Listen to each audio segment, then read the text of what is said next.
Assalamualaikum warahmatullahi wabarakatuh. Salam Pramuka. Perkenalkan, nama Kakak Rano Pambudi, merupakan salah satu pembina Pramuka di MTSN Negeri 4 Magelang, yang pada kesempatan hari ini akan memberikan beberapa pengarahan terkait materi yang akan Kakak sampaikan selama 1 tahun pelajaran di MTS Negeri 4 Magelang. Yang pertama, Kakak diberikan amanah untuk memberikan materi tentang memilah sampah. Kemudian yang kedua tentang salam pramuka. Kemudian yang ketiga nanti tentang cara menjernihkan air. Untuk materi yang pertama yaitu memilah sampah, ini bahwasanya merupakan salah satu keterampilan yang terdapat dalam memilah sampah.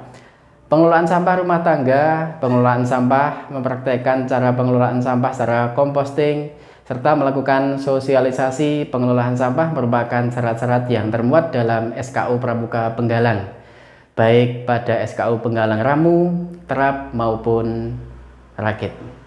Di dalam nomor 21 terdapat materi dapat mengenal dan memilah sampah. Pencapaian SKU meliputi dapat memilah sampah, menyebutkan 3 langkah pengelolaan sampah di rumah tangga, dapat menyebutkan sampah organik mudah busuk, dan yang keempat dapat menyebutkan sampah organik tidak mudah busuk. Kemudian di dalam poin 21, masih di poin yang sama, dapat mengolah sampah serta mempraktekkan cara pengolahannya secara composting. Dengan pencapaian SKU meliputi dapat memilah golongan sampah basah dan kering. Yang kedua, dapat menyebutkan 3 langkah pengelolaan sampah di rumah tangga. Dan yang ketiga, dapat melakukan pengelolaan sampah secara composting. Kemudian masih di dalam poin yang sama, poin 21, syaratnya ikut mensosialisasikan cara pengelolaan sampah dapat dengan pencapaian pengisian SKU melalui yang pertama, dapat memilah golongan sampah basah dan kering.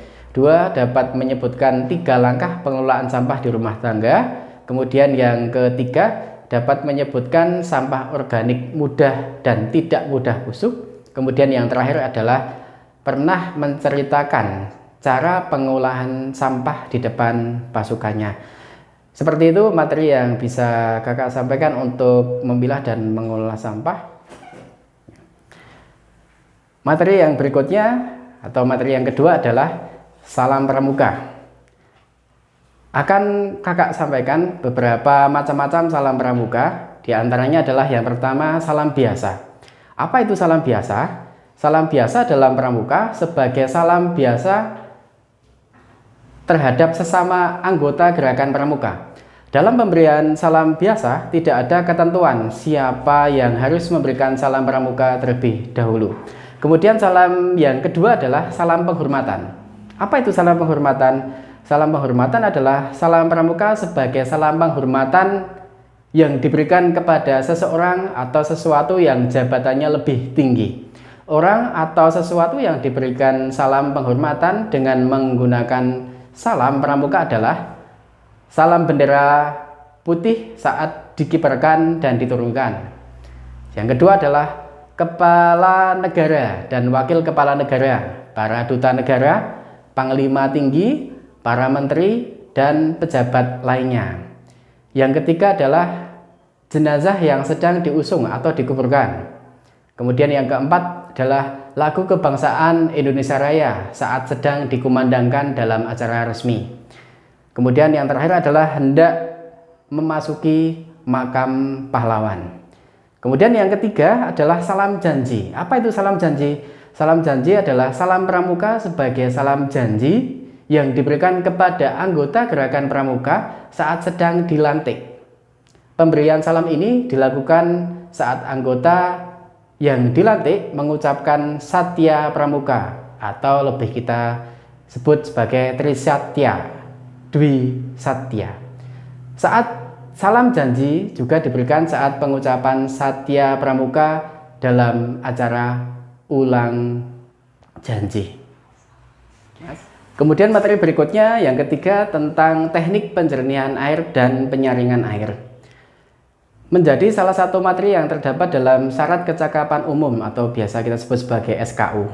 Syarat yang harus dikuasai oleh pramuka untuk mencapai penggalang ramu, penggalang rakit maupun penggalang terap meliputi mampu menjelaskan macam jenis penjernihan air, berbagai teknik penjernihan air, dan melakukan proses penjernihan air secara sederhana, serta mampu mensosialisasikan macam dan cara melakukan penjernihan air. Dalam masing-masing tingkatan, syarat kecakapan ini tertuang dalam poin ke-22. Tentunya dengan tingkatan yang berbeda-beda. Untuk calon seorang pramuka haruslah dapat menjelaskan teknik penjernihan air dengan pencapaian SKU meliputi yang pertama, dapat menyebutkan 3 macam jenis penjernihan air. Kemudian yang kedua, dapat menyebutkan minimal 5 teknik penjernihan air. Dalam SKU, seorang pramuka calon penggalang rakit haruslah dapat melakukan proses penjernihan air secara sederhana. Dengan pencapaian SKU, dapat melakukan proses penjernihan air secara sederhana. Demikian tadi 3 materi yang bisa kakak sampaikan selama proses penerimaan tamu Gudep tahun pelajaran 2021-2022. Sekian, terima kasih. Salam pramuka. Assalamualaikum warahmatullahi wabarakatuh.